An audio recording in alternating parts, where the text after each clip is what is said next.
এমন সুন্দর মেঘলা আকাশ, ওই যে ওই কর্নারে সূর্য ডুবে যাচ্ছে, ওই কর্নারে দেখা সূর্য ডুবে যাচ্ছে।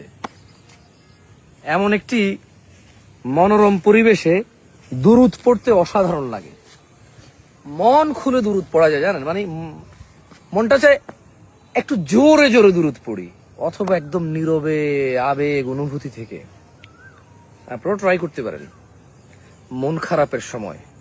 আল্লাহুম্মা সাল্লি আলা মুহাম্মদ ওয়া আলা আলি মুহাম্মদ কামা সাল্লাইতা আলা ইব্রাহিম ওয়া আলা আলি ইব্রাহিম ইন্নাকা হামিদুম মাজিদ। আল্লাহুম্মা বারিক আলা মুহাম্মদ ওয়া আলা আলি মুহাম্মদ কামা বারাকতা আলা ইব্রাহিম ওয়া আলা আলি ইব্রাহিম ইন্নাকা হামিদুম মাজিদ। মন খারাপের সময়, বিষণ্ণতার সময় দুরূদ পড়া যায়, পড়া যেতে পারে। রহমত, গুনাহ ক্ষমা, মর্যাদা বৃদ্ধি সহকারে বহু কিছু আপনি অর্জন করতে পারবেন। জাযাকুমুল্লাহ খায়ের। আসসালামু আলাইকুম ওয়া রাহমাতুল্লাহি ওয়া বারাকাতুহু।